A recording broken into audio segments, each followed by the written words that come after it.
So when I left the UK, I bought myself a little notebook, like I feel like everybody going backpacking does, with the idea that I was going to journal, and in reality I've not really used this. It's been used for a bit of planning, and I've opened it about 4 times maybe besides that. But in some ways, making this video is my way of kind of compounding everything that I've thought and all these feelings and things I've kind of worked through over the last 6 months of travelling Asia on my own. Is a bit of a culmination, and I've written down 6 things that I've learned over the last 6 months of travelling Asia. And yeah, this is my way of kind of journaling that and sharing it with you, I guess. Oh, that's alright with you guys. This is 6 lessons from 6 months of travelling Southeast Asia. So one of the most notable ones for me is travelling alone. It was a strange one. I've been travelling on my own for over 6 months now. Being thrown into 6 months of not knowing a soul was very daunting at the start, but I feel like I hit my stride with it a couple of months in. I've had conversations with people while I've been out here that I'm glad that I did it solo, because I felt I needed to push myself to be outside of my comfort zone. Travelling alone has been maybe sometimes like the loneliest I've ever felt. It's a strange way of putting it, but being on the other side of the world when things aren't great and you have literally no home comforts, nobody at home, nobody that you know from home to like speak to, nobody close that you have known longer than a few days to kind of talk to, is quite a daunting feeling. But at the same time, it's kind of been one of the most freeing feelings as well. There are so many people around you that are in the same position of travelling alone that you never actually feel alone in that way. Over the 6 months, I've travelled with quite a few different people and groups, and have quickly become so close to some people while I've been away that it feels like I've known them for years. I don't think people should be put off by the idea of going on their own. If that's your circumstance, you shouldn't wait for somebody just because you don't want to go alone. And that's one of the big takeaways I've had from travelling alone. I think being on your own for so long means you have to kind of take a look at yourself and make sure you're okay in your own company in that way as well. It's kind of a double-edged sword. There are times when I've really, really wanted to be here with somebody and to share these experiences with somebody. And that's just not the way things lined up. But to then be here on my own doing things means that those things I've done have been because I want to do them, because they're what I really want to do.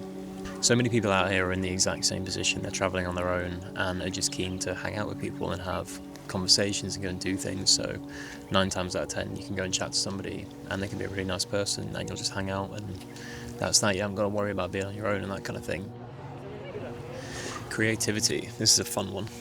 Yeah, while I've been out here, I found, obviously doing this on my own, I found that I've been using my camera. Like before I came out here, I invested a lot in my camera setup, and I knew that I wanted to come out here and kind of capture all of what I was doing. It's been a dream of mine for years and years to come away and do this trip, and that's kind of coincided with pushing further and further into filmmaking and photography as a career. But yeah, I found being out here, my creativity and like kind of drive and passion for it is like come back to what it was probably when I first started out. I was really fortunate with my last job before I left that I absolutely loved it. I've been in some jobs where I really didn't enjoy it and I kind of lost my passion for filmmaking and photography, and it was just like a paycheck. But I feel like having been out here, it's kind of inspired me again to really put my passion back into it. And these experiences that I've had while I've been away has made me look at things differently again. It's made me really enjoy the work that I'm doing. It's kind of reminded me why I love filmmaking and photography. I look back and this is where I wanted to be with it. And this is the kind of thing that I've wanted to do for so long, that it's a really nice feeling now to look at the work I'm making and be like, wow, if I saw this however many years ago, that's exactly the kind of thing I'd want to be making. I feel like my perspective on things, not in a big existential way, has changed, but it's one of those where taking yourself out of a situation, you look back and as soon as you're not in that bubble, I think changes completely. And I mean, there are so many things I look back on now that I would have handled differently and held myself differently in different ways. There are things that I've held on to for a long time that I've had to kind of just put to the side and think, okay, well, I'm not going to have the kind of closure on that, or like coming away has given me the perspective on that, I guess. And like I feel like I know myself a lot better than I did before I came out here. It's something I'm looking forward to kind of taking back with me back home and having a bit of a clean slate kind of thing. Yeah, so taking care of myself. This is one that I've kind of gone back and forth with quite a lot while I've been away. It's been tricky because I think of this in like a physical sense, but also like a mental sense. Physically, keeping up with my fitness and stuff out here I found to be both really easy and really hard. So sometimes you can be super active out here, and then sometimes I found myself really struggling to get out and stay active. Like, I've wanted to come out here and enjoy all the new kinds of food, the culture, the flavours, everything. And it's tricky because I've tried to stay in like a fitness routine while I've been out here. I've been trying to keep up with my running and training, and that's a whole different video. But sometimes I've really struggled with that, the heat especially, unless you're getting up early in the morning or going out late at night, which aren't obviously super social hours depending on what you're doing, especially if you're with people or travelling with people. So I found it kind of hard to stick to a proper training routine. But sometimes it's been over a month between some runs and I've felt super unfit sometimes. But I also think that giving myself the leeway and giving myself the slack to enjoy the things I'm doing while I'm here and not holding myself too highly accountable. There's a horse going by. Sounds like a clown car. So that's kind of looking after yourself in a physical sense, but I think also it's quite a big thing mentally out here. Doing it solo, I've kind of talked about travelling on your own. I've obviously been lucky enough that I've travelled with quite a few people. There's a lot of things that come with it. I think being kind to yourself and cutting yourself a lot of slack when you're travelling on your own, things aren't always going to go to plan, and it's how you kind of respond to that and react to that is the main thing. Yeah, it's just about being kind to yourself. And somebody told me that not every day back home is going to be a good day. Like, everybody has good days and bad days back home, and there's no reason that it's any different here. It sounds like such an entitled thing. You're obviously in these amazing places, so why should you have any kind of down days or anything like that? But in reality, there have been some times when I've woken up in the days and just not wanted to do a thing. I could be in these kind of beautiful places, and the last thing I want to do is get up and go and explore and socialise with people. And that's one of the upsides of being solo as well, is you can do that without other people being reliant on you. Social battery is a big one. Obviously, solo travelling, you have to put yourself out there a lot, and you're having the same conversations with people a lot. And I know a few months in, I was struggling with that. You kind of get into the routine of, oh, well, there's no point really chatting to these people because they're going to be gone in a few days. Sometimes it can be exhausting putting yourself out there and having such short-term relationships with people. There's no real deep, profound point to this. It's more, only you know how you feel. You're on the other side of the world, a lot of the time in places you've never ever been before with people you don't know. You just have to be nice to yourself and give yourself a break and think that actually things aren't that deep, and you're going to have sleep, wake up the next day, and a lot of the times you're going to feel a lot better about it. Another thought I had was just saying yes. So back home before this trip, I was the kind of guy that liked to be pretty organised. My friends dubbed me the planner most of the time, whether I like it or not, which I don't think is a bad thing, because some of my closest friends are the least organised people you've ever met. So shout out to them, because if I didn't do it, nobody would, and I'd never see them. I think from all the travelling and things changing so much, and basically not being in the same place for more than 3 days for the last 6 months has meant that I feel a lot more open and easy with going with the flow. In a weird way, like, I like to be organised, I like to have a bit of a plan. That's just always been the way I am.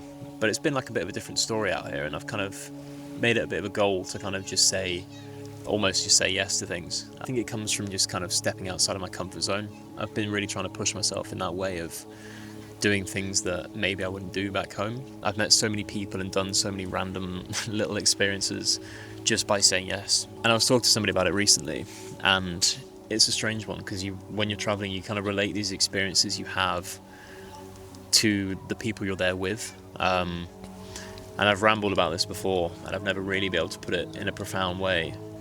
But the way I see it is you kind of link those experiences you have with people, and then if you're doing them on your own, those things only exist to you. Whereas, say you have one other person that you've done them with, then that person then is always tied to that experience. So I'm so lucky that there's been groups of people where I've done these really fun things with, and now they'll always be tied to that memory for me. I think is the nicest feeling, that you've got these kind of friends you met on the other side of the world when you had nobody, and now they're people that could be in your life for the rest of your life. Comparing myself with others and like where other people are in life and careers and stuff like that is something that I think I struggled with a lot over the last couple of years. I was kind of a little bit lost at the end of uni as to where I was going and what I was doing. This trip was always the plan, but because of COVID and everything that happened after that, this trip didn't come around. So I kind of felt on a bit like of an impasse, that I feel like I kind of knew that I couldn't push further into my career before I'd done this trip. And I didn't want to look back in 10, 15 years time and regret not doing this trip. And I think that led to a lot of kind of comparisons, and I would always compare where I was at career-wise or life-wise with people. And now, looking back again, this is another kind of perspective thing. It has kind of taught me that it doesn't matter where you are, and so many people are in the same boat, that they wanted to do this trip a long time ago and haven't been able to because of COVID or jobs and life and stuff like that. But actually I've met so many people that are in the exact same position as me, which is something I never expected. I mean, if I'd asked myself 5 years ago where I wanted to be, I think this is probably the first time in my life that I could say 5 years ago I wanted to be here. This was the trip I always wanted to do, finishing uni.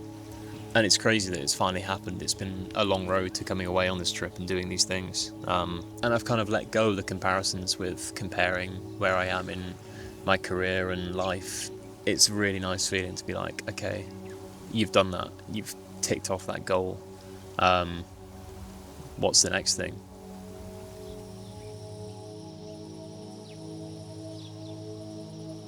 But yeah, these are kind of the 6 things that I've learned over the last 6 months. And I've still got a while left for my trip, but it's been quite a reflective time over the last couple of months.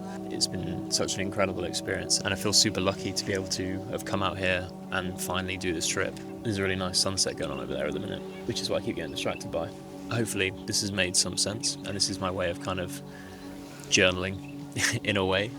Yeah, and we'll see if I have any other big revelations before the end of this trip, but yeah, those are 6 things I've learned over 6 months of travelling through Southeast Asia.